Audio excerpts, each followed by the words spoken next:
This year I done Tenifan, the Brutal Events Extreme Triathlon, so a double Ironman distance. Why we run 250 kilometers over 5 days. So it was limiting myself and my own self-belief of what's achievable. It's almost as if people have got it so easy that they forget what hard is.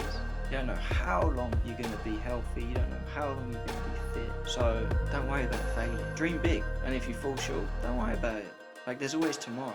Welcome back to the Adventure Athletes podcast. In this week's episode, I sit down with Grant Grego.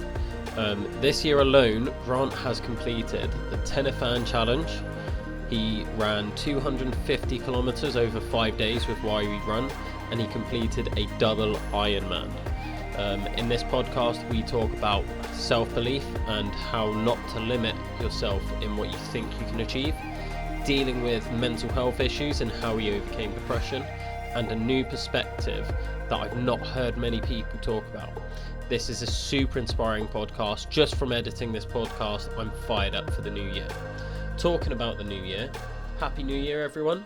Hopefully by this time I should have travelled around the country doing a bit of a travelling podcast, so I should have some new perspectives and new insights from new guests for you guys.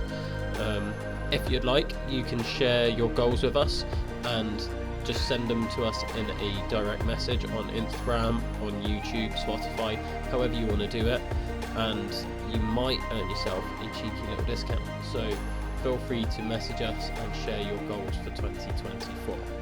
But for now, enjoy the podcast. One thing I did want to ask, and again I'm probably stealing this from Stephen Bartlett, is just how are you? Like, genuinely, how are you doing? Oh, bloody hell. Yeah, fine. Yeah, like, yeah, not many people ask that, do they? No. Anymore. Not like in a sort of genuine way. It's very much like, oh, how are you? Yeah, I'm alright, mate. Yeah, how are you? You alright? Yeah, I'm good. Right, Yeah. crack on. I mean, personally, I got no complaints. Like, just come back from a really intense holiday. I go to Italy tomorrow with my sister for some skiing, and then it's Christmas. So, yeah, I'm fantastic. How have you been? Yeah. There's been a lot going on with me recently. Yeah. Yeah. Would you like to elaborate? Just life's been busy. I've been in and out of jobs around my coaching, because coaching's great. I love it. Not the most financial job out there. Yeah. So trying to supplement that, and then on top of that, running the business, doing all of that on my own. It's not just the podcast that needs editing. There's all the Instagram clips. There's getting new clients in, keeping up with clients, doing my own training. And then on top of that, my gym's going through this complete rebuild. We've had a new sprung floor delivered. So I'm using the old one to refurb the rest of the gym. And that's there's been days I've been going in at 9 a.m, building till 4 p.m. without a break, and then going 4 till 9 coaching. Wow. So, yeah, it's been getting a bit hectic. Yeah. But I think I'm over that hurdle now. So Yeah. I'm still building, still around jobs, but you get used to it. Yeah, well, life is hectic. Yeah. You'll make it. You'll be fine. I'm not worried. I haven't actually said this to anyone. No one knows about this. So saying this on a podcast is going to be a bit weird for me. But one of the reasons I got you on was because you're a Big Moose ambassador. Yeah. I've just signed up for therapy with Big Moose. Congratulations. Well done. Yeah. Well done. How did it feel? Going from that transition of I actually do need help. I've had therapy before. Yeah. It's not my first round. But my parents are going to hate this. They're the number one listeners of the podcast. And I really struggle talking to people I know about it. Yeah. The things that go on in my head. Like, I really struggle. Like, they'll probably get the gist that, like, things are a bit hectic, but then they won't realise that I'm struggling, just because It like just gets saying, passed in. like, It just gets passed in conversation. yeah, and it's like the whole British thing of keep calm, carry on. Yeah, yeah. You just You want a whatever's cup of happening, tea? yeah, you just get on with it. Yeah. So no, yeah. So saying that on the podcast, that's going to be the first they hear about it. And they're good parents. They wanna be involved, but Yeah. it's hard to talk to people you know about it, I find. Yeah. I completely agree. Sorry, mum and dad. Yeah. Sorry, we was mum and dad. But let me take this off. There we go. He's got the Big Moose shirt on and everything. Yeah. This perk of being an ambassador. You get this beautiful top. Yeah, it is hard reaching out. Funny enough, I didn't actually reach out till Jeff spoke to me about the ambassador program, and I was going through a bit of shit, like a bit of life shit, as we all do. And Jeff reached out and said, "Oh, I've got this idea, and I'd like you to be an ambassador." And I was like, "Okay, well, if I'm gonna be an ambassador, maybe I should actually do the right thing and reach out and ask for therapy." And Big Moose, can't thank him enough.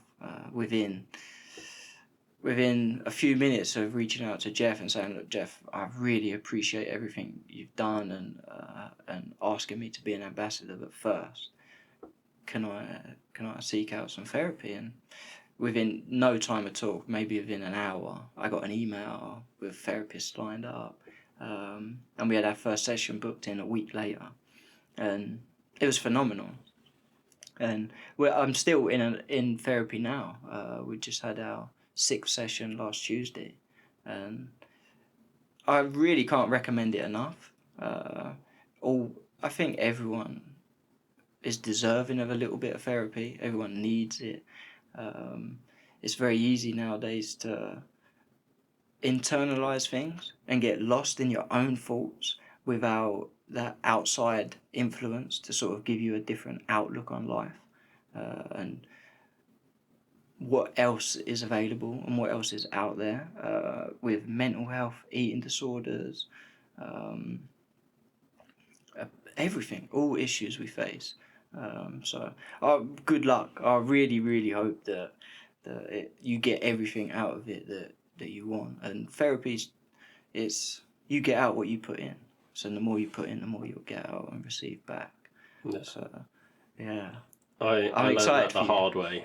Yeah. From going through therapy. Like, the first times I went, it was very much, I didn't like that. It made me uncomfortable talking with a stranger about what's going on in my head, and I'd like make these jokes and stuff, and at the time, like, it was very taboo still. Like, I'm talking like probably 9 years ago, 10 years ago. Like, the whole idea of going to therapy was very, like, it was unspoken. You wouldn't do that stuff. No one was open about it. So then, yeah, I struggled in that environment, and where the therapists were then very deadpan with the jokes, like they didn't have that human connection. Yeah. And it was like all on the phone as well, so I couldn't see anyone. I couldn't interact with them. It was on the phone. So yeah, I worked my way out of that pretty quick. And then, yeah, I hated therapy for ages. I'd like been in and out a couple of times, and I hated it. And it was only when I had it, it must have been 2021, 22? Yeah, 2022 it would have been. That was the therapy that sort of clicked with me. And then that's when I was like, oh, I have to be open to get anything from this. Yeah. I have to be honest and true with my feelings to, yeah, get any benefit. It's pointless reaching out if you're then not going to give them any information. So, yeah, I definitely learned that the hard way, and it took me a good few years to get that message across to myself. So, Yeah. It's hard. Yeah. It is hard, especially amongst men, to really take that step. Like you say, like, yeah, being British, we just internalise it, but I think through our parents, especially on the man's side, it was always just go to work, come home, feed the family, and that was it. And it's difficult to grasp. Like, I don't know what your relationship is like with your father, but mine was very disconjointed, even now. And he struggles with his mental health and his emotions. And then, especially growing up, it's learned behaviour. So we learn off of our parents. So for me, it was always hard. And I'm a pretty emotional person. I'm a very emotional person. You put on Titanic, and when he's dying and he's sinking, I'm crying my eyes out. Yeah, you put on a sad film, and I'm a wreck. So I understand. I understand it from that point of view.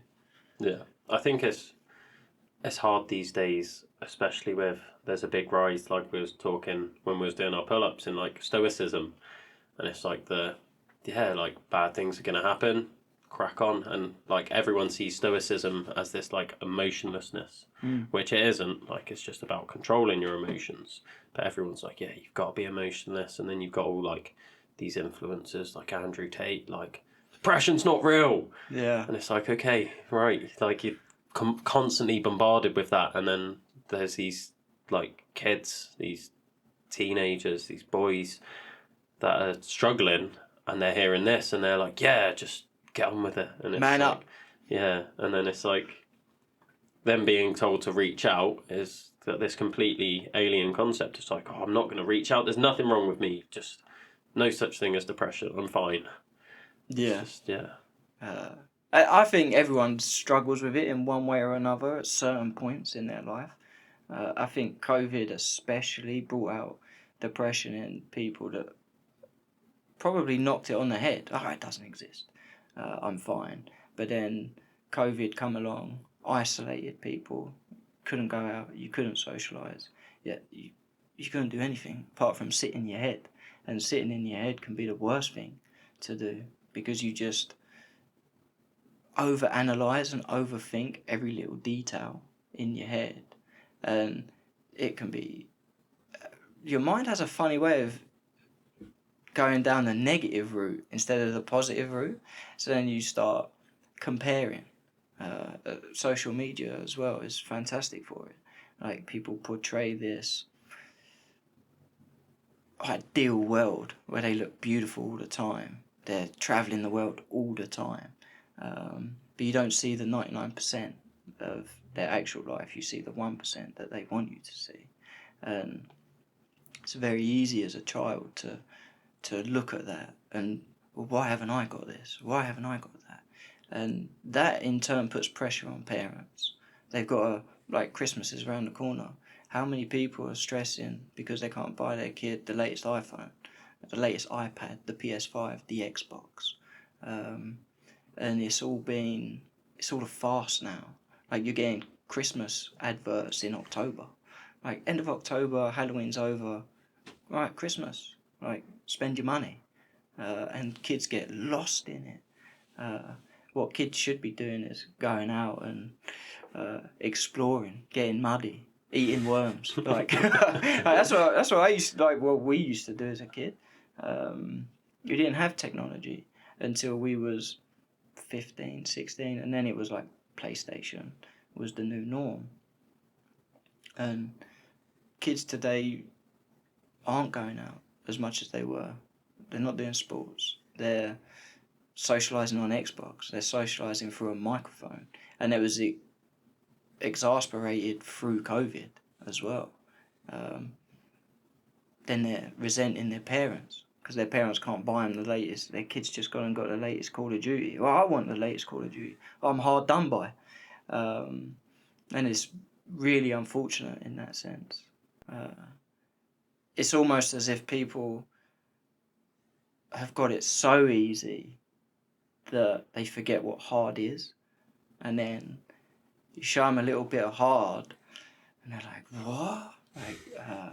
So yeah, which I think sport is incredible for it, because it shows you adversity, like overcoming challenges, and it is hard. Sport is hard. I can't think of a sport that's easy. Yeah. I think this is something that, and this links back to what you were saying in Weatherspoons, is once you've been through that yourself, it's hard to sympathise with others that haven't been through it, because their issues just don't seem to matter. Yeah. And I struggle with that in my coaching, because I'm coaching these kids that are like, oh, this 2-hour gymnastic session's hard, like you're making us work hard, like it's too much. And then I'm like, this isn't hard. Like there's nothing about this session that's actually that hard. And then I get a bit disconnected from them there, because I'm like going out doing 50-mile barefoot walks, and I'm like, that's hard. But then they can't relate to that either. They're like, yeah, but you've chosen to do that, which is another thing we've spoken about. It's like, you've chosen to do that. And then I'm like, you've chosen to do this. Like, this is your thing. If you want to be good at it, like... Yeah, I think with kids it's very easy to get comfortable. I think the ultra world comes at a later stage in life. Like, I remember when I was a kid, I never, like, me and my sister would get up on a Saturday morning and you'd have the cartoons on. You'd have the duvet downstairs on the sofa. The last thing you wanted to do was go iron your taekwondo outfit and go do 2 hours of taekwondo. And if we had our way, we wouldn't have gone taekwondo. It's only because my parents were like, get up, you go into taekwondo. Like, you haven't got a choice in the matter. So I do understand from the kid's point of view, from like, oh, I don't want to do this, I just want to sit down. But then again, from the relatability to their pain, you know, pish posh. Right, what are you complaining about? You're not in any pain. You just moaning because you don't like doing it. But like that's life. Like, yeah. A lot of life consists of stuff we don't like doing. Yeah. It's just trying to get the message across to them that what you've told me you want to achieve is achieved by doing this stuff that you don't like. Yeah. You can't get there without doing all of this first. And they're always being like, oh, I really want to do this skill or get this, or I want to go to this competition and compete at this level. And then I'm like, well, get on with your work then. Like, it's that simple. There's no magic. Everyone sees gymnastics as like this bit of a mystical thing. Of like, oh, look at what they're doing. Like, their training must be so insane and like this so complicated. And when you really break it down, it's like, no, it's not that complicated. It's just hard. Yeah. Well, I agree. This goes back to social media. As you see these influencers, you see all these people, and all you see is the fitness subject. So you see they've crossed the finish line. You've seen that they've run a marathon, and nowadays everyone's running a marathon, and it feels so accessible. Like, oh yeah, they've run a marathon. Sally next door's run a marathon. Like, I can go run a marathon, or an Ironman, or whatever field of sport you pursue. But you never see the 90% behind the closed doors. Like, what did they forego to get there? Like, what suffering did they go through to get to that finish line? What did they sacrifice in the mornings? Like, are you willing to get out of bed at 5 a.m. to go do a run before your 12-hour shift? Or is the alarm going to go off? And you're like, yeah, 10 more minutes in bed. I think that's the difference between people that are doing incredible things, and you just see the incredible. But in reality, like, yeah, that's all well and good, but show me the 90% of suffering you went through for that day and a half of absolute graft, that celebration, as you will, of your hard work. Yeah. The way I saw it summarised quite well, this really resonated with me because I'm someone that loves the idea of stuff, that hates Yeah. the training. Um, it was, there's lots of people that try to be great and they'll turn up and try and do this great thing, but that's not greatness. Greatness is doing the good every day consistently. Like if you're the one like you turn up to your training every day, you just get on with it, then you can really do the great things. And like you were saying earlier, anyone can turn up to a 100-mile race and kill themselves. Yeah. Not everyone can show up having trained for months and like actually do the 100 miles sensibly. Yeah, like that. Turning up and running 100 miles with zero training. I mean, it's impressive, but it doesn't impress me as much as someone who spent 8 months grafting for that 100 miles, because they've spent 8 months of their lives with one objective, like one goal, and that is impressive. Than turning up and I run 100 miles, but my legs are absolutely broken, my neck hurts, my knees are battered, my feet are about to fall off. Like that. You're just summarising me Yeah, right now.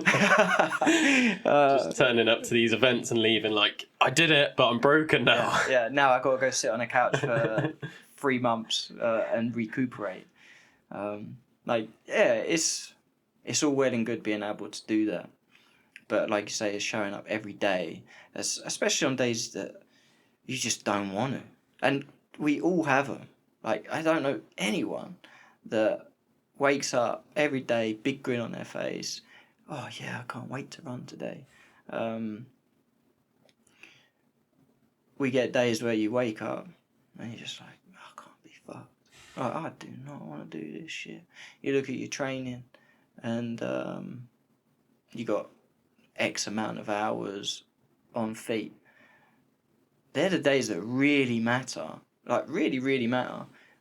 It's easy turning up to training when you feel great, 8 hours sleep, kids have slept through the night, turn up on 3 hours sleep, pissing down rain, 2 degrees outside, now show up, and now go outside, and put your waterproof jacket on. And for me, that's when perspective comes in. It's like, yeah, I get to go outside. I get to go and run in this glorious rain, and I'm going to enjoy it. Part of me is going to fucking hate it. Part of me is going to be like, oh my God, what am I doing? But I guarantee you, 20 minutes in, it'll be the best run of your life, right? Because it's shit. But you're out there. You're out there regardless of its shit. And you may be out running for 2 hours, and the beautiful thing is, you may see one other person running, but you'll both look at each other and be like, yeah, like he's out here in the shit with me, and we're getting after it, and we're having fun, regardless of the weather, regardless of my 2-3 hours sleep. It's a choice. Like, I choose this. I choose to be here, and I'm gonna fucking enjoy it, because you don't know how long it's gonna last. You don't know how long you're gonna be healthy. You don't know how long you're gonna be fit. And this is one thing I've really learned, is now building up to like a level of fitness where you can sort of roll out of bed and, yeah, I'm gonna go for a 2-hour run today, because I can. But I can because I've worked for this over a period of time, and I can wake up tomorrow after doing a 2-hour run and feel absolutely fine, feel good, and now I'm gonna go for a little hour workout, and that comes over time. There is no magic pill. There's no quick fix. You have to work for it, religiously, day after day, to get there. Great pride in that. Yeah. So We haven't even got into any of the things you've done yet, but how did you get from that kid not wanting to get up to do taekwondo to where you are now? What's been that big change? Well, there's a number of things that sort of propelled me sort of to where I am now, and life is a great teacher of all things. So as a kid from sort of like 0 to 16, well, not 0 to 16, let's go back.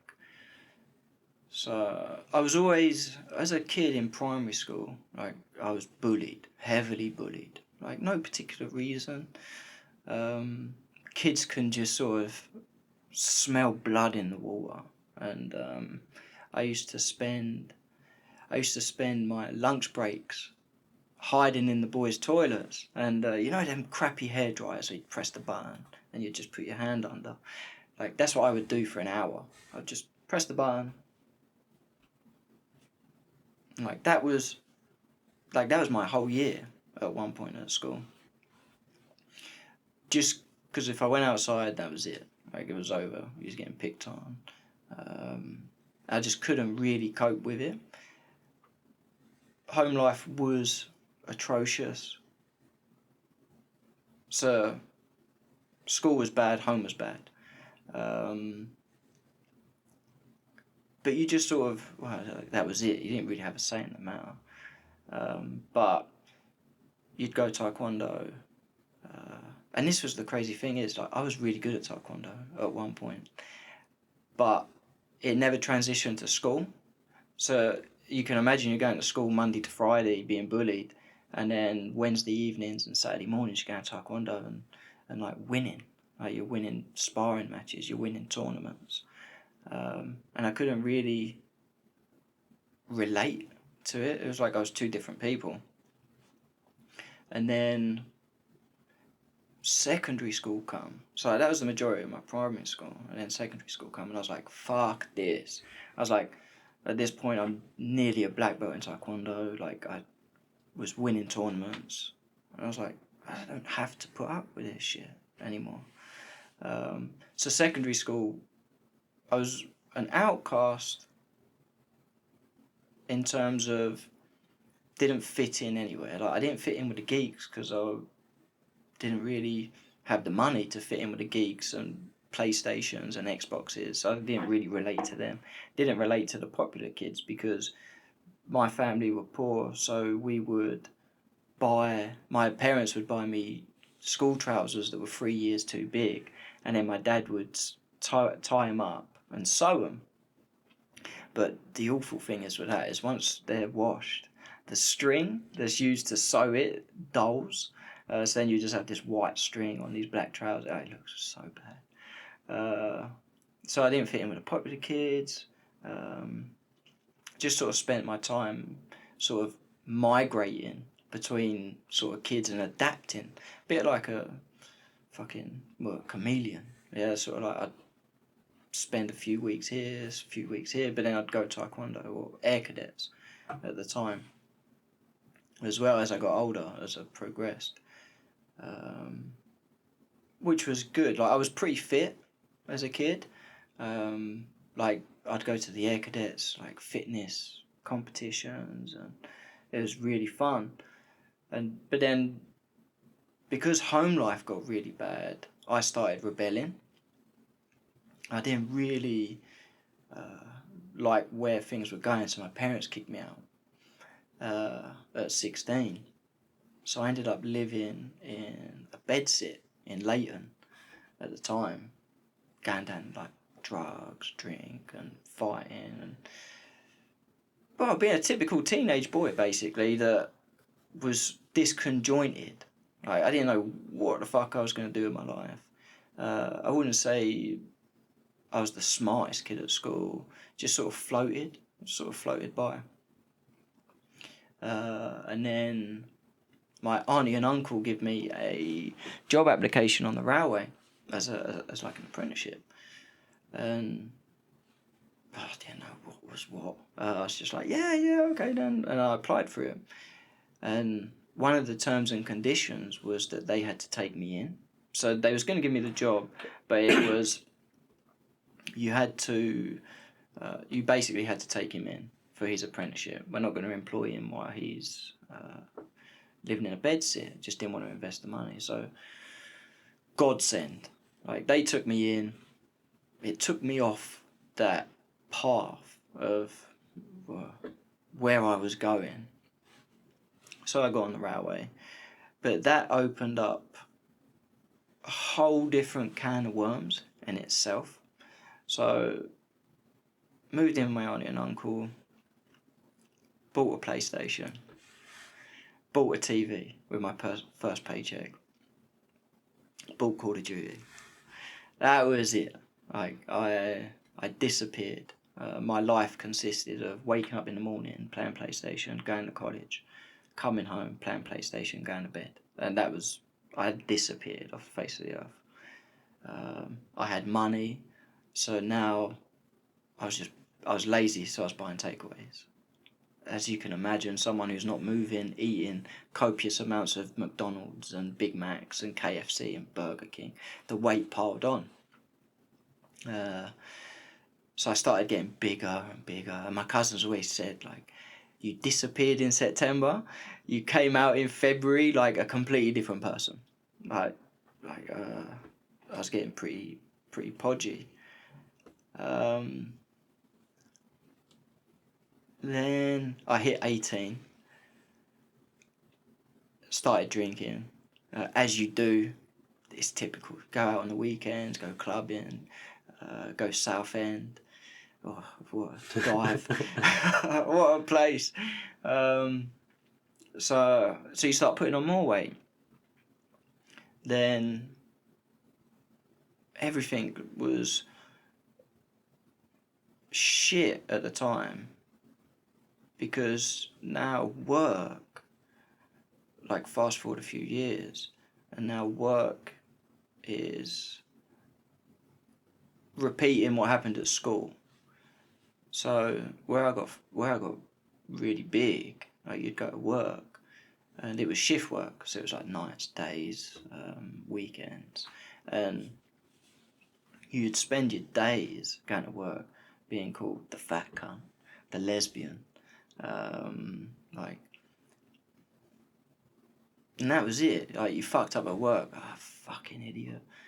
There was no support network. Like, you imagine you go to work on the railway, on an industry that is predominantly men, old school men, and then boys, essentially, wanting to impress men. So then they pick up on what's happening, and then they group together. And then once again, you're the outcast. So it got to a point where I hated work so much that I'd take 6 months off at a time through depression. I'd just be like, oh, fuck, I can't deal with this shit. Give me some antidepressants. Okay, 6 months off work. And then you'd go back. And you'd think it would change. It doesn't change. Nothing changes. But these guys aren't helping the situation. Like, you would think being called fat cunt every day, or the lesbian, you'd do something about it. But what it does is it puts you in a fit of despair. So you go and get chicken shop. You just go to the chicken shop for lunch. Or you'd go to the cafe and go over full English. And you're sitting in your misery. And you don't know how to fuck get out of this. Like, you need to go and exercise. You know you shouldn't be eating the shit. But you can't help it. Like, you're already in this pit of despair. And time went on, and it went on. Then you find a partner, and you think everything's going to be amazing. And it really isn't. Like, that in its... and then that's another world of shit. So work's a world of shit. And then you driving home, and you're like, oh, fuck. Like, you know you're going to argue with your partner over whatever it is going to be today, but it's comfortable. You're comfortable in the shit. Yeah, the shit is life now. Right? You don't see any way out. You don't know how to control it.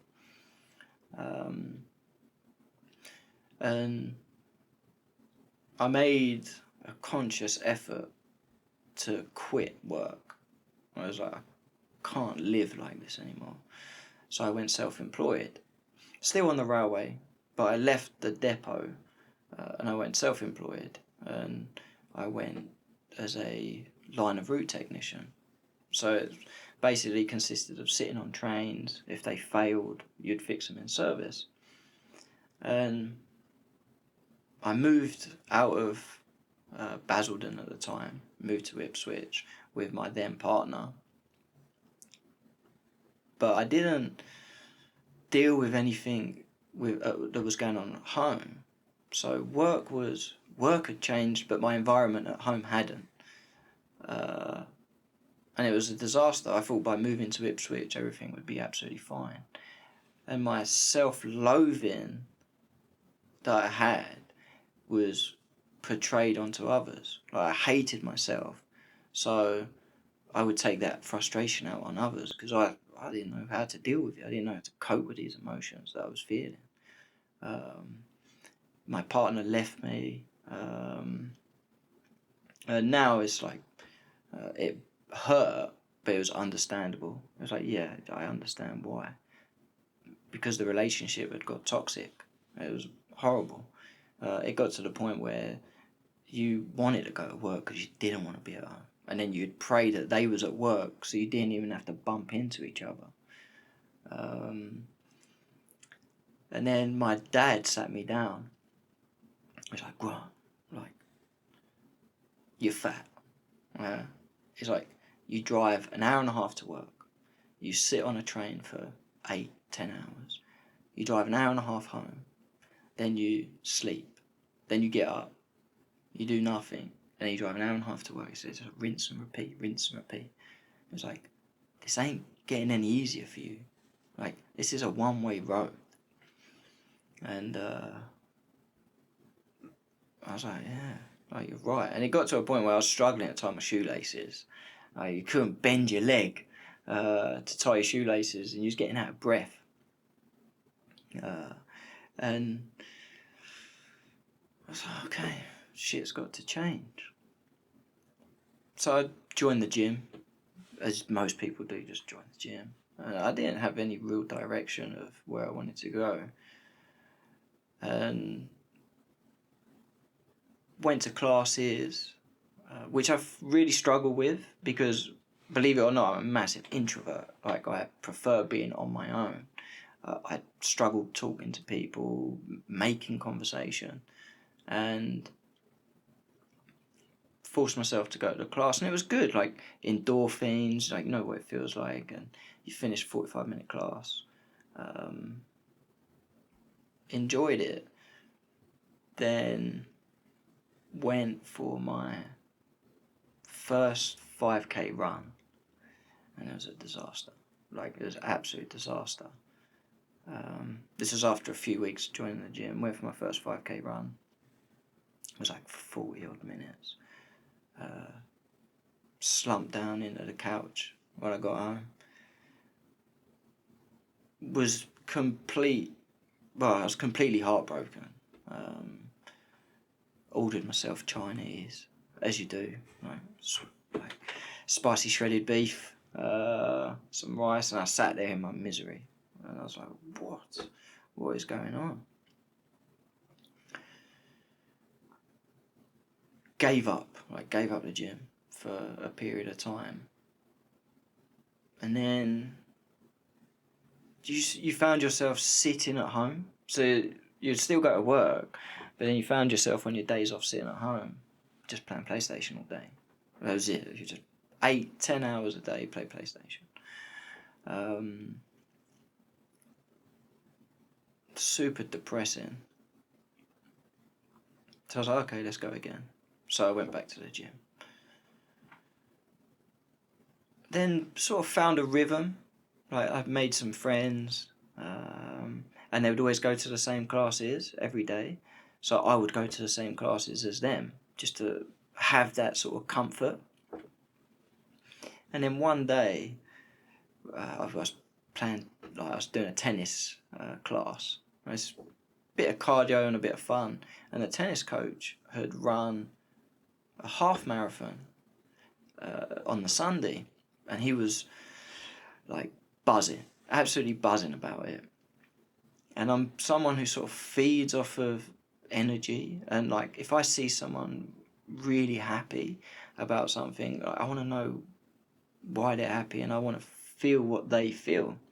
So I was listening to him talk about the Ipswich half marathon, and he was ecstatic with it. So it piqued my interest. So I went home and I found a half marathon sort of later in the year. It was the London Landmarks half marathon. It was their first event. I was like, oh, okay, I'm going to sign up to a half marathon. Done the training, done a few runs, still going to the gym classes, and it was great fun. Went and eventually done the half marathon, and I was ecstatic, absolutely ecstatic. Like, oh, this is cool. And then carried on with the running a little bit, but that was the end of that sort of era. Moved back home, so the lease on the house had finished. Moved back home. My sister moved to China, and I was paying all this money on a house that I was never in at this point. I decided I wanted to go do my skydiving license, so I was in Portugal sort of once a month skydiving, or I was in the gym, or I was working, and I had this huge house by myself, and I was like, well, I can only ever be in one room at a time. I can only ever be in the living room or my room. So when my sister moved out, I thought this was a good opportunity to move home and save some money up and travel and see the world. And COVID happened. So I moved back home, got into another relationship. That sort of taught me a lot. I think people teach you what you don't want out of a relationship, like past exes and people we meet from day-to-day life. So COVID happened, and all of a sudden you can't do anything. You can't run, you can't go gym, just like you can go work, and your life now consists of work and home, and that was it at the time. And I got really depressed, like super depressed. I used to spend days in bed just staring at the ceiling, just wake up and like, oh fuck this, fuck today, like, and just stare at the ceiling. Like, you'd watch the sun come up through the window and then disappear again, and it'd come up and it'd disappear. And I tried doing all these challenges, like run 5k every day for 30 days, and you'd do it, and it was like, why? Like, why am I even doing this shit? And I broke down to my partner at the time. I broke down, and I said, like, I'm fucking depressed, like super depressed. Like, I used to envision myself, like, where my bed is, there's like this metal banister, and I used to think about hanging myself on it all the time. I just wake up and just fucking got to end this shit. And I spoke to my partner at the time about it. And I was in the fetal position, crying. And she turned around and she was like, if I wanted to date a pussy, I'd go out with a girl. And yeah, it fucking broke me to nothing. And I couldn't believe it. I really couldn't believe it. So I spiraled into a world of drink and drugs. Pretty bad. Very bad, actually. Very bad. Like most weekends were spent on MD, just having the time of your life. So you thought you was having the time of your life. You didn't deal with your emotions or anything like that. You just learned to suppress them. Like, oh, this is amazing. This is amazing. And one weekend, we was out. And we was all sat around a dinner table in the garden. It was summer. And like, we were all getting high and drunk. And I remember sitting there. And I was just like, this is shit. Right, this is shit. Everyone's just sitting talking at the table about crap. And at this point, I'd ran maybe, I don't know, 2-3 half marathons. Like a 140, 143 I think was my PB.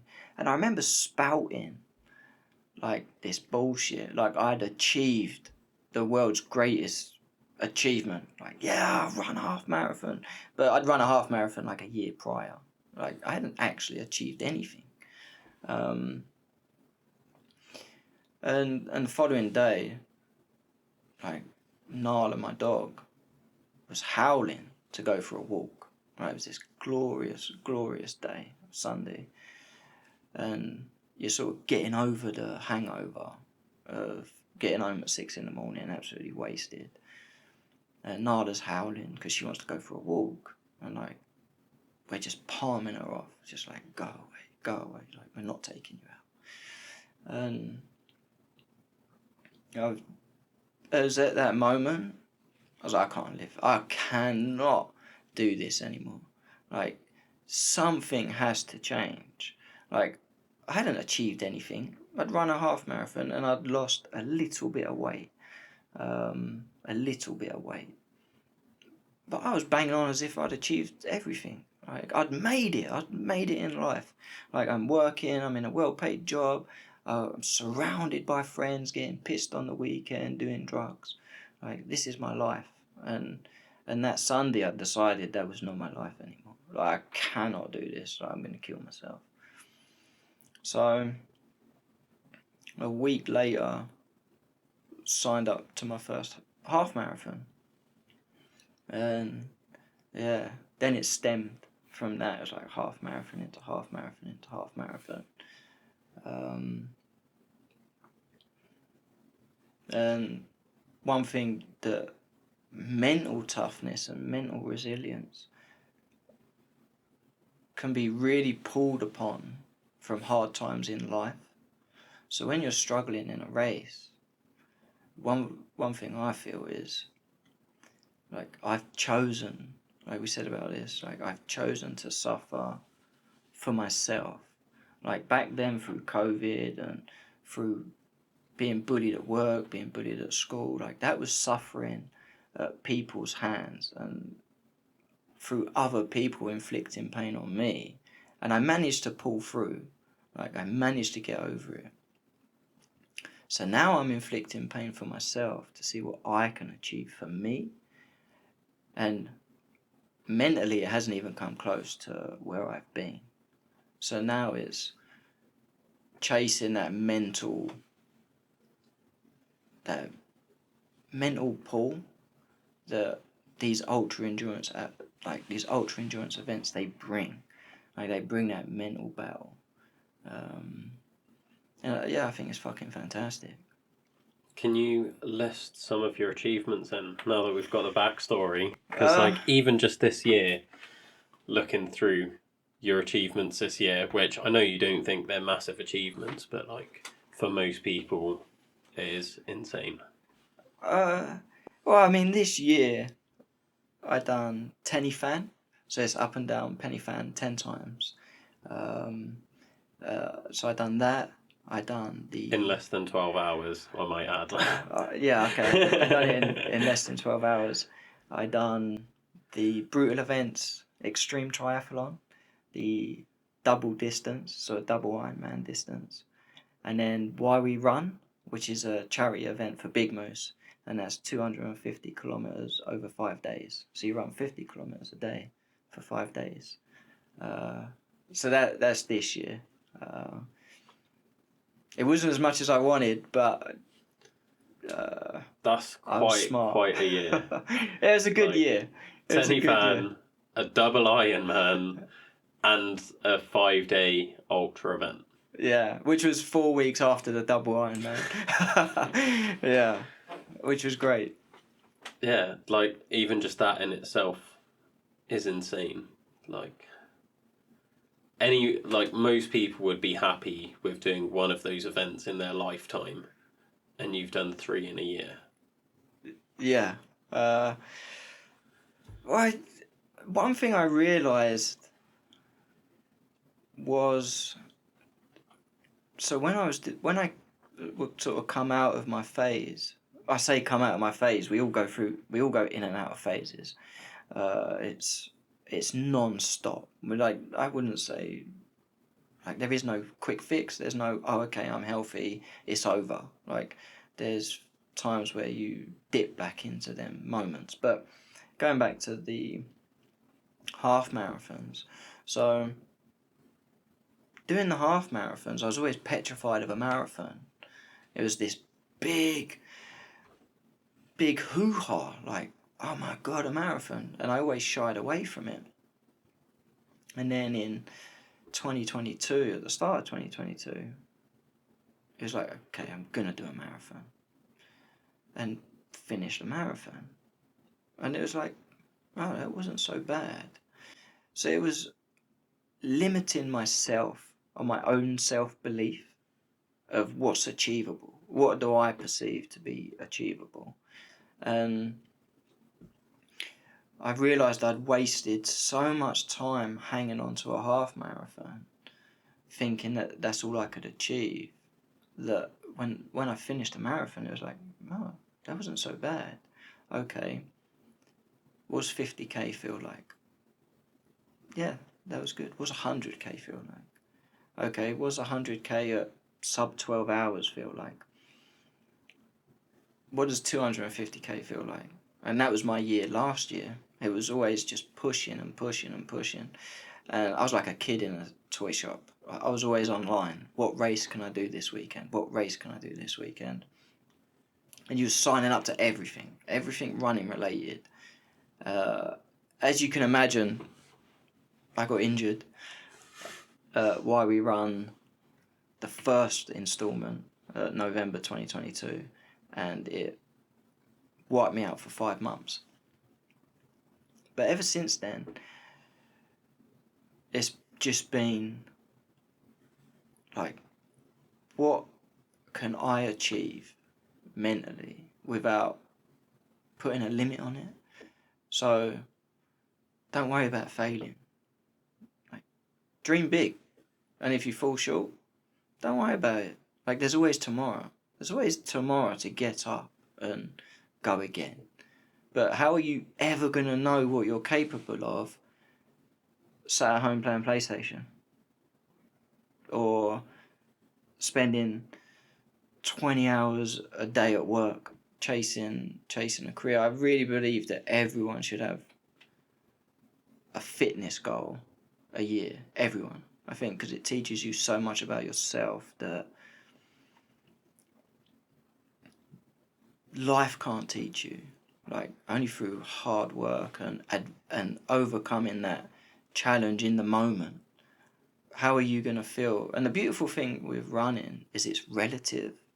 It doesn't matter if it's 5k, 50k, 100k, 200k. Like, that person who's running 5k has got to overcome the same obstacle that someone else is going to overcome at 100k or 60k into 100k. And it's, do I quit or do I carry on? Because it's relative to where you are at as an individual and as a person. We all started at 5k. Every single one of us. No one just woke up and was like, well, I'm going to run 100k. And that's really important. And that's what I love about running, especially. Yeah. Can you go through, I know you've told me this story already, but I think it was an amazing story that needs to be shared, about your first marathon experience. Oh. So, my ignorance, naivety, call it what you will, arrogance, maybe. So, running the half marathons, I managed to run a 90-minute half marathon. So, in my head, I was like, wow, that's it, I can run a sub 3 hour marathon.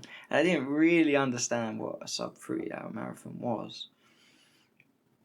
I was just like, well, just double it. Like, well, I can run 90 minutes, I'll just do it again.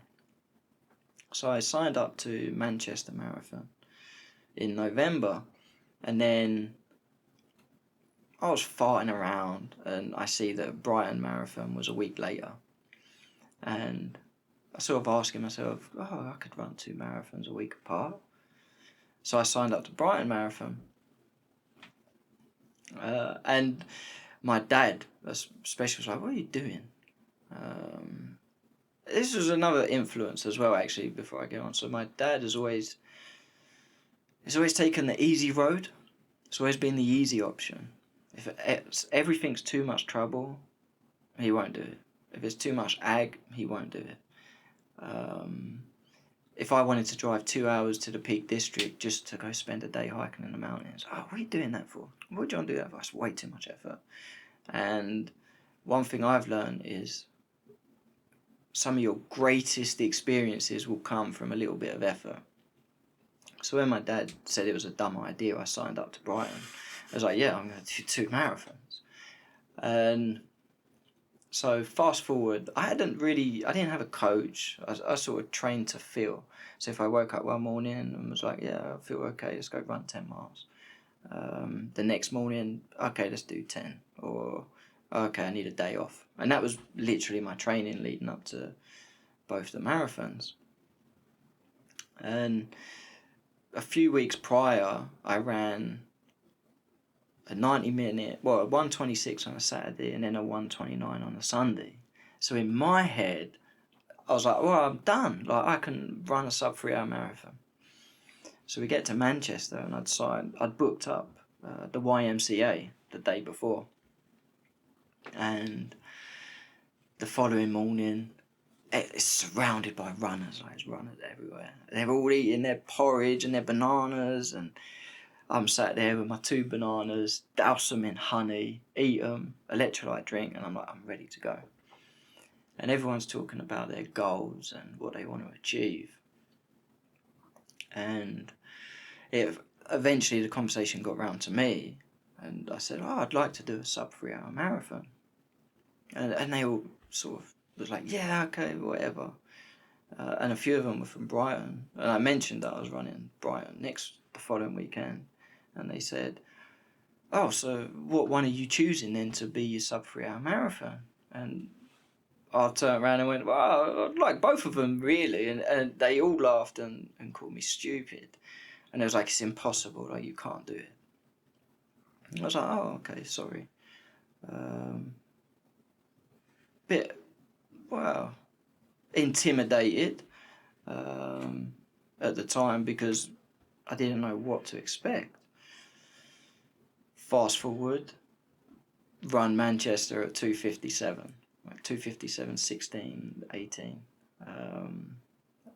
And I went back to the YMCA, and they had a coffee and they all turned up, and I was like, oh, how'd you get on? So I said, oh, I run 2:57. And they was like, oh, awesome. So what are you doing next week? well, yeah, I'm going to see if I can run a sub 3, because in my head, I've already run a sub 3. So I've already proven to myself that I can run a sub 3. It's not as if I'd run a 309 and now I'm chasing sub 3. I'd already done it. So in my head, I'd already run Brighton at sub 3. So they all added me on Strava. Fast forward a week, I ran Brighton at 2:57:36, and I was buzzing. Like I was happy. Went on it, uploaded to Strava, and they all messaged me, "Well done." And I messaged back, "Fuck you, fuck you. I don't need your praise. I don't need your acceptance, your validation, your anything like that. Validity from, I don't even know the word, validation from you." And it goes back to, don't allow other people and their limitations, don't let them put their limitation or impose them on you. So my dad's limitations of like, why the fuck would you want to go run back-to-back marathons, to why you can't run sub 3 hour back-to-back marathons. I was like, well, actually no, you can do it. So it's, what else can I do? And I'd made a fatal mistake of running a 50k a few weeks later. Trail. So I'd never run trail. So I went to a trail race. I was like, oh, I'm going to run this at marathon pace. And I died. I learnt my lesson. It was a total disaster. I got lost. I didn't have GPX. I didn't even know what GPX was at the time. And yeah, that was a lesson learned. But I don't think we fail. Like, we just gain experience. Like, it didn't work out today. Okay. So what are we going to do tomorrow to help, to come back to where we're at, or where we want to get to? So yeah, that was my 2 marathon stories. And then back to my dad. Well, now I run back-to-back ultra marathons for 5 days. So who's laughing? So you were saying about not letting people decide what your limits are. Where do you think your limits are? Well, that's a really good question. I'm trying to find them, in all honesty. But I'm trying to find them within reason. So not the person that turns up to a 100-mile ultra not trained. So next year, I've applied for GB Ultras Grand Slam. 4 100-mile ultras in April, June, July and September. So 2 in Wales, Brecon Beacon, Snowdon, 1 in Scotland and 1 in Chester. I've never run 100 miles. I have no idea what to expect. I don't know what it takes to run 100 miles. I have no idea how long I'm going to be out on the course, the weather conditions. Again, ignorance. I'm completely ignorant to the fact of what 100 miles is, or what it even looks like. So why sign up to 4? Why the fuck not? But if I can't do all 4, what? Like, I haven't got anyone with a gun to my head saying you have to do all 4. I will do all 4. And that's how I approach all my challenges. Training for the double Ironman, people would say, oh, you're going to do the double Ironman. My response every time is, I will do the double Ironman. It's a given. Like, I turn up to the training sessions that are prescribed. I put the work in. Without fail, like, I will get there. Unless I have broken my leg. Like, and even then, sometimes I'm going. It's ignorance, but it's self-belief. Like, I've built up this last 2 years, like, as basically a CV of accomplishments that I'm proud of. And every single race has brought a level of adversity to it. Injury at why we run the first one, it completely broke my legs. But I walked for 12 hours to finish on the day. That was it. And I was meant to do GB Ultra this year, but because I injured myself last year at Why We Run, and through sheer stubbornness, I finished the run. I finished the 250k, but it wiped me out for 5 months, and that caused a level of depression because you couldn't run, you couldn't do what you loved. And a great, very, very close friend of mine, Lewis Roblin, fantastic athlete, he sent me a double Ironman form, and he didn't put anything. He didn't say you should sign up for this. It had no context other than the link to the entry form, and I read it. I was like, oh, okay. Find opportunity in the chaos. So I can't swim. I can't run. I can sort of cycle a little bit. Like I dabbled in a little bit the prior year. You must have heard of Dragon's Ride. Yeah. Yeah. So I took part in that, and that broke me. Another ignorant fact, like I hadn't done any cycling. Yeah, let's go do a 135-mile bike ride on my sister's 20-year-old Giant. It was a disaster, but I finished the race. It took me 13 hours. So, okay, I can't run and I can't swim, but I've got 7 months to learn to swim. Running will come, and I can get pretty good on a bloody bike. And so it's okay, I can't do GB Ultra this year, but I can do a double Ironman. And I did, and that's what I spent the majority of this year doing, which was swim, run, and bike. And that was it. Just swim, run, bike. It was fantastic. So, what does success look like to you then? Success. Because you've done like a lot of things, but then from talking with you, you just don't seem to like. Yeah, you're saying there are accomplishments and achievements, but it just doesn't seem like you feel like that as much as you're saying it. Well, I think with any event, I think with anything really, it's easy to put a pedestal on something, and you big it up as this huge deal, like, oh my god, this double Ironman. But I really believe anyone can do it. Anyone can do it. Like, you just got to really put your mind to it, and you got to want it. You got to obsess over it. When that alarm clock, when the alarm clock goes off, it's easy to be motivated when the Rocky soundtrack's playing. You're watching Rocky beat up the guy, and you got Eye of the Tiger, and you're like, yeah, I'm so motivated. But like, where's the motivation at 4 a.m. when it's pissing down rain? Where's your motivation?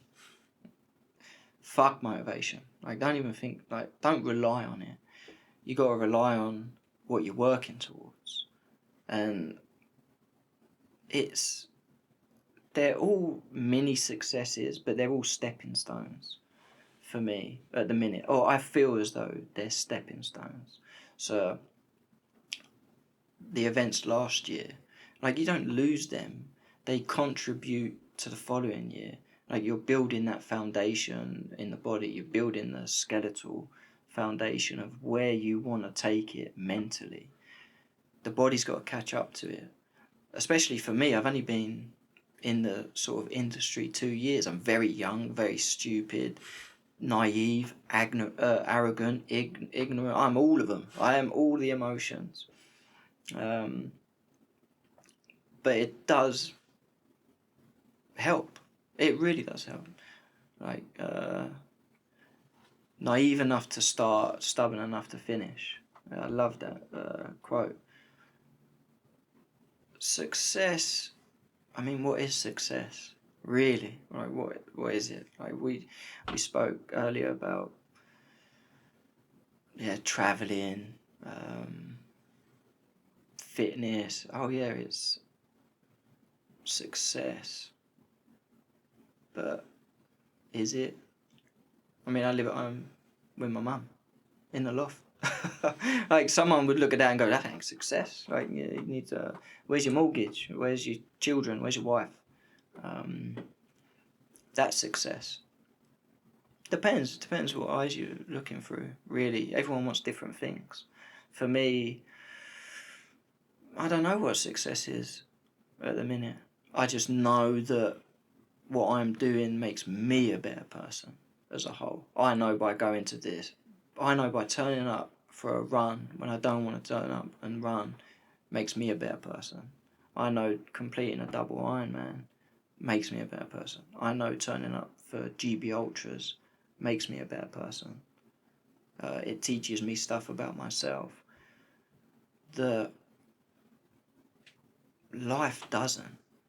Like, life can be fucking cruel and mean and amazing, and like, there's so much joy in life.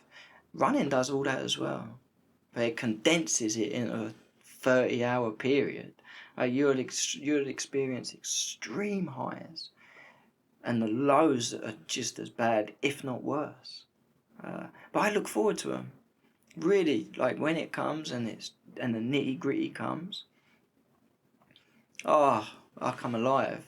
Like, when darkness comes and the head torch comes out, you're like, oh yeah, this is where the fun starts.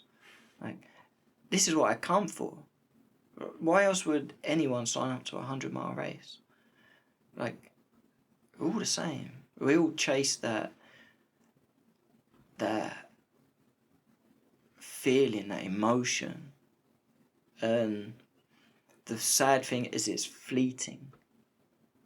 And what you're left with at the end of the race, a week later, are them real depressing emotions, because you've experienced such a high.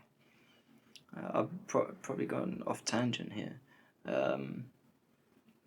So when I finished the double brutal, I went into severe depression, massive depression, because when you've given something so much, and my fuel, or my motivation, my fucking fire comes from a world of hurt and a world of pain, and a world of hate. Like, a lot of hate for people that fucked me over, a lot of hate for people that called me fat lesbian, a lot of hate for my childhood, a lot of hate towards, like, my parents, a lot of hate towards people that ever doubted me, said that I couldn't do these things, I was going to amount to nothing. This is almost my way of saying, I will forego discomfort, and I will suffer in a way that you cannot even imagine. You cannot even comprehend the shit I'm willing to go through. And I choose this. I choose it for myself. You're not inflicting this pain on me anymore. Like, I choose to be here. And that's so powerful. And me being in that mental hole, and the double taught me that when I went through that real bad depression. And it's not healthy, because all you're left with at the end is that hate, that anger towards all these people that have wronged you. And that was a big reason why I reached out to Big Moose, to Jeff, because it was like, if I'm gonna carry on down the ultra world, it's all well and good turning to these emotions when I need them, but it's being able to let them go at the end of the event, because it'll destroy you. It will just absolutely annihilate you as an individual.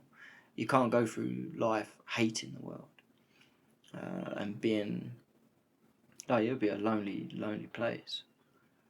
And the ultra world is a lonely place as it is. Like, how many people do you stumble across on an ultra marathon? Like, not very many. And even then, your conversations are fleeting. And then you move on, or they're overtaking you. So yeah, that was a sort of very recent discovery of myself. And you can't internalize. It's all well and good internalizing on an ultra marathon. All you've got is your head to turn to. You've only got your head to get you out of the shit. But when you're like me and you enjoy being in the shit, you finish, and all you're left with is that baggage. So therapy as well was helping play a big part in that. Yeah. But I've gone completely off of success. Completely. Success is relevant to the individual. Like, I don't know what success is for me. It's all I know is that this is leading. Like, this is building towards something that could be anything. I don't know what it is yet. No end goal in mind. Nah. Like, there is no end goal. Like, I'm young. I'm 31. Some of the best athletes don't even peak till they're 40. I got 10 years of this shit. Like, I got 10 years of chasing something. But I don't know what it is. Honestly, I don't know what it is. All I know is I enjoy it. I enjoy doing it. I enjoy doing stuff that's uncomfortable. And this is uncomfortable. And when I come out of the GB Ultras, it will be, right, now I've proven this to myself. I've proven I can do this. Where's my next mental challenge? Within a physical world. Like we touched earlier on the free diving in Indonesia. Boy, I hated it. Like that is actually more mentally challenging than running an ultra. Taking a breath and just swimming, that was petrifying. How did you get into the free diving? I watched the documentary on it. There's a documentary on Netflix, and it's always fascinated me. I'm petrified of drowning. It's probably one of my biggest fears in the world, is being burnt alive and drowning. And I try and find ways of getting uncomfortable. So I was scared of heights. So I go do my skydiving license. Qualified skydiver, absolutely love it, recommend it to everyone. Scared of the ocean, so go do your scuba diving license. And it just sort of stemmed. And then I was in Indonesia and I stumbled across a free diving advert. I was like, oh, this is petrifying. Let's do it. And it's a 3-day course. And in the pool was easy. Like, when they took me, or us, it was me and, because you have a buddy that you have to rescue and train with, and you harness. And great guy, Dutch. I think he's still travelling in Indonesia, living it up. And you have this overwhelming sense of just complete fear. You're in the middle of the ocean. I'm sitting there worrying about sharks going to come eat me. And you're taking one breath and you're just diving. And I've never come so close to quitting something in my life. I remember diving to about 5 meters and like, fuck this. Fuck, I can't do this. Like, this ain't for me. And like the pressure on the head, the lungs, the body, the brain is saying, go up. Like, you need air, go up. And again, like getting comfortable in the uncomfortable. Understanding that the brain it's like a defense mechanism. It's a survival mechanism.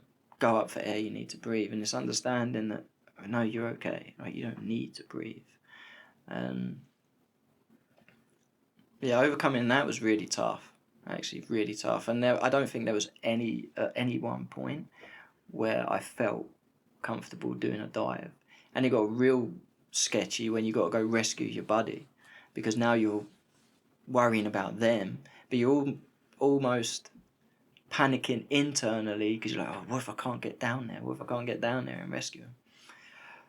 But again, it's like ultra running. You learn so much about yourself and what you can overcome through these difficult tasks. Like, you don't want to do it, but you do it anyway. And I'd done it, and I'd done the free diving, and I managed to get to 20 meters, and it was fantastic. Got my qualification, level 1, and now looking at potentially moving on to my level 2. Hate it. Absolutely hate it. Like, petrifying me. But I'll go do it anyway. Yeah. What's been your hardest event so far?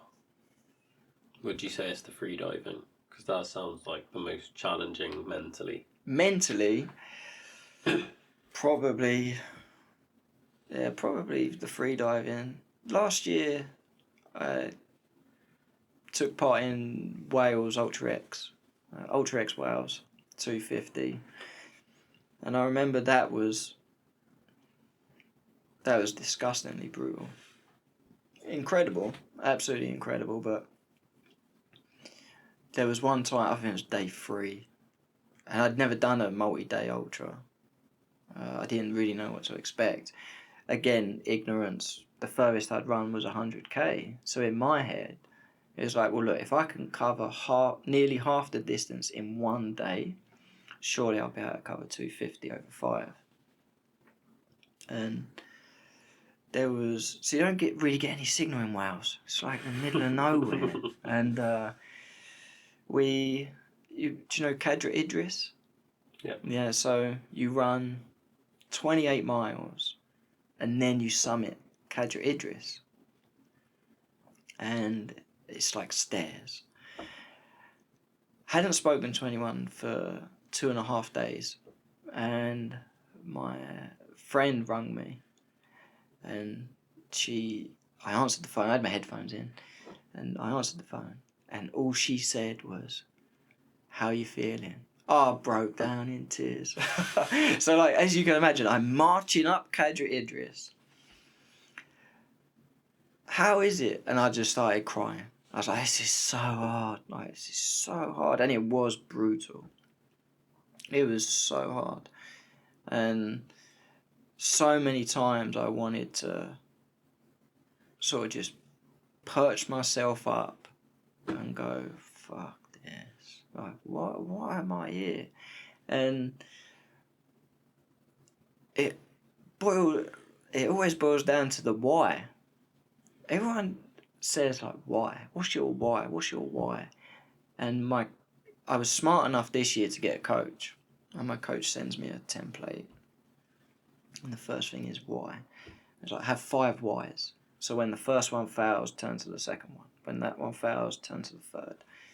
And I was always, your why is bullshit. Your why doesn't fucking exist. Because if there is no why, there's no failure. Because you're not looking for an answer in a why. It's, I chose to do this. I want to do this. And that's fucking the end of conversation. Your why doesn't exist. Fuck the why. You're looking for a make-believe answer. Don't worry about the why. Just get up and go. And after I had my little breakdown, and I just said, yeah, look, it's brutal, it's hard. I'm suffering. But it's beautiful.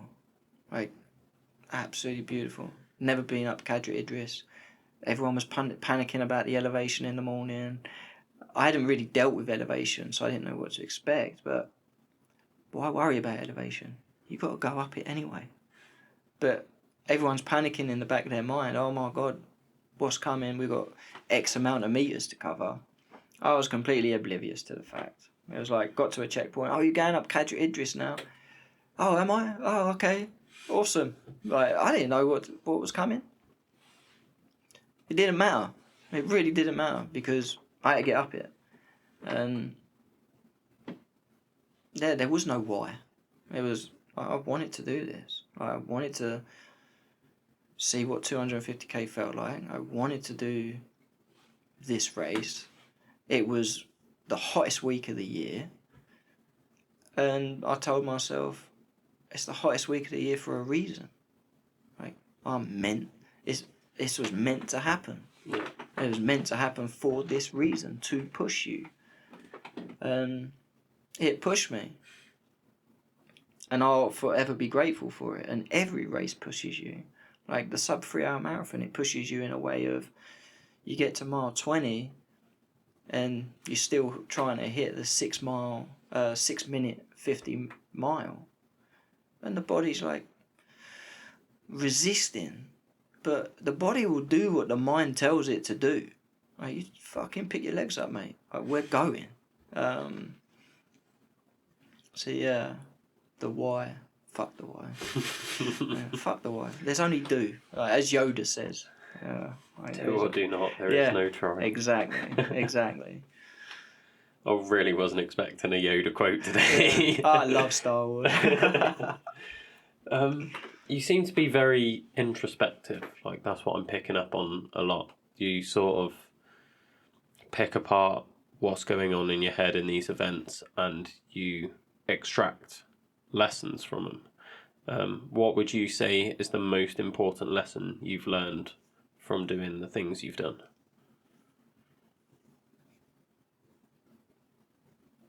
The most important lesson.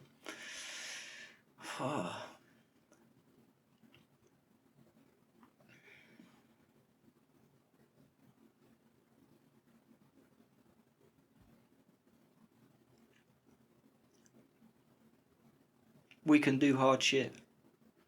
And remind yourself that you can do hard shit. And it really does resonate in everyday life. Everyday life becomes like noise. It's just noise. Like, something's hard at work.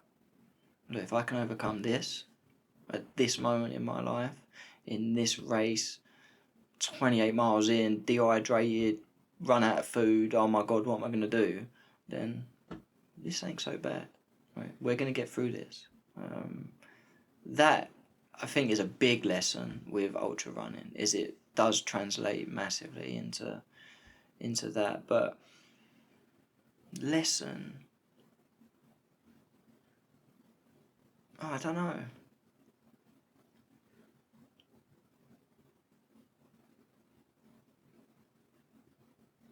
Maybe I haven't figured that one out yet. Like there's experience to be had in everything. Like, in everything we do. And I'm a big believer of chasing experiences. Like, materialistic stuff comes and goes, and your phone will be someone else's phone when you sell it on eBay. But everything you have in your head, every adventure, every holiday, every marathon, every ultra, like, it brings something to you. It brings an emotion you can look back on and resonate with, and if it's a shared emotion, it's even better. And I've done some pretty crazy shit, whether it's traveling or ultras, and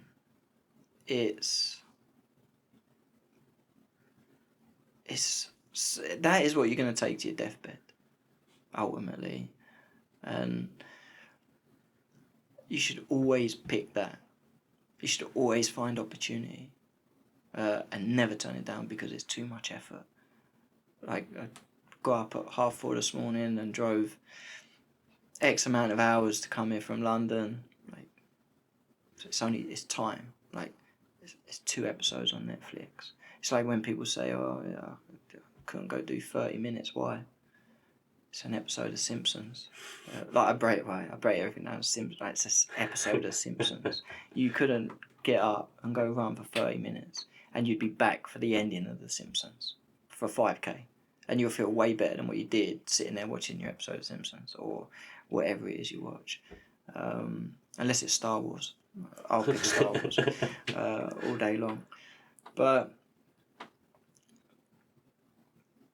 yeah, and there's been so many times in these last few years where I have made it home where I really shouldn't have, or something terrible could have gone wrong or has gone wrong, and I've managed to sort of get out of it or overcome it, and then I've gone home and laid in bed and like laughing to myself because I was like, how the fuck am I still here? Like, how have I made it this far in life doing this shit?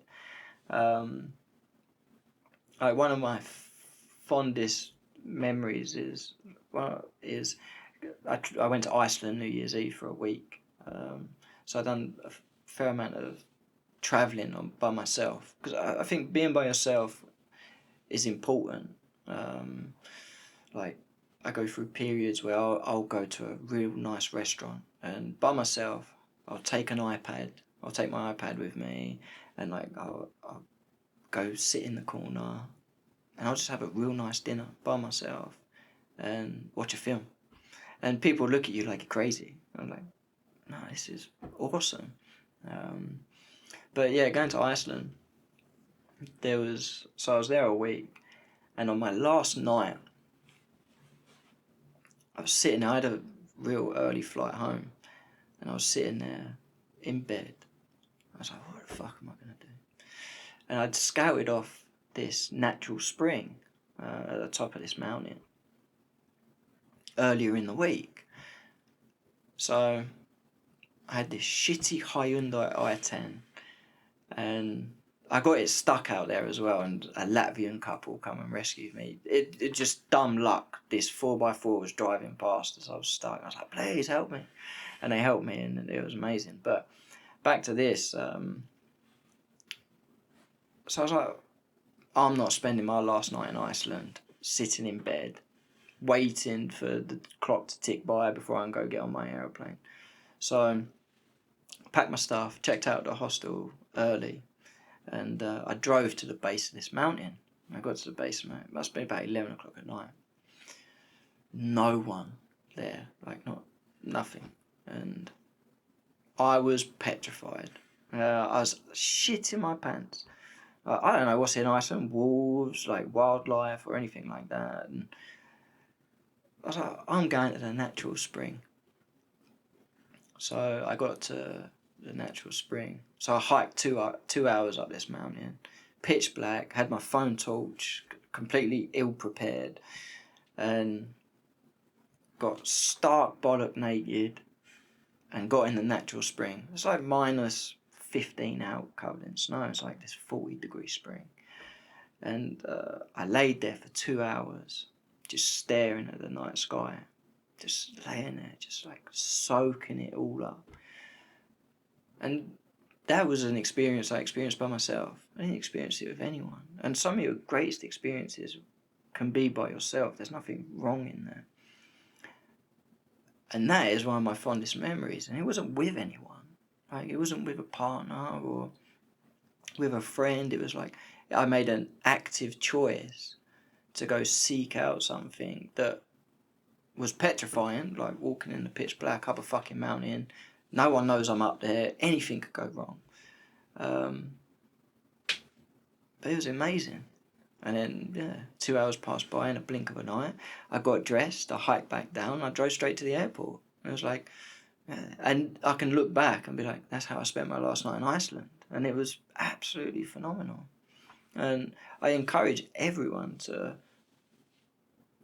sometimes just take a step back, go do some self-love, go travel by yourself, go meet people, go and experience what the world has to offer, because it's so easy to get lost in the shit and in your head and the monotony of life that you actually lose what life is all about. And that is what life's all about, really.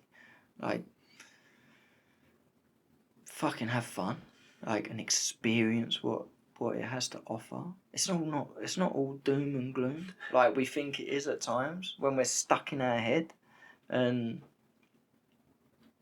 we think it's over and comparing with what others are portraying.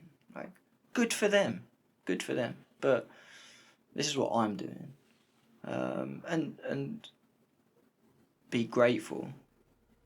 Like, it's hard sometimes. I think now it's hard to be grateful. Like, we got Amazon Prime, it's the best thing ever, like, but it's the worst thing ever. We want that instant gratification, that instant dopamine hit. We want the runner's high every run we go on. It doesn't exist. Stuff like that exists forever. Like, you'll take that to your deathbed, and I can look back on that, and that will be a part of me forever. And it's incredible. Yeah, I think that is an amazing way to wrap up the podcast there. For people that want to follow your GB Ultras journey, where can they find you online? Just Instagram, Grant Grego. Yeah, awesome. Thank you ever so much for having me. I hope I didn't bore you. No, honestly, it's been amazing. Thank you for driving down at 4:30 this morning just to fantastic. Come and do 100 pull-ups and then chat for a few hours. That was great. Amazing. Thank you. Thanks for listening to this episode of the Adventure Athletes podcast. If you like this episode, make sure you follow us on Instagram, Spotify and YouTube and share our content around. It helps more than you can ever imagine.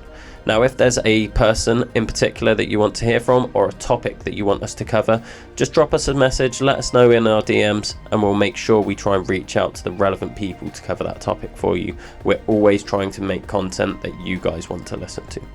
We have just dropped our website. It's adventureathletes.co.uk, and you can go on there to find out the range of different services we offer. So we have sports massage, different training programs, and personal training, both online and in person, that you can sign up to on the website.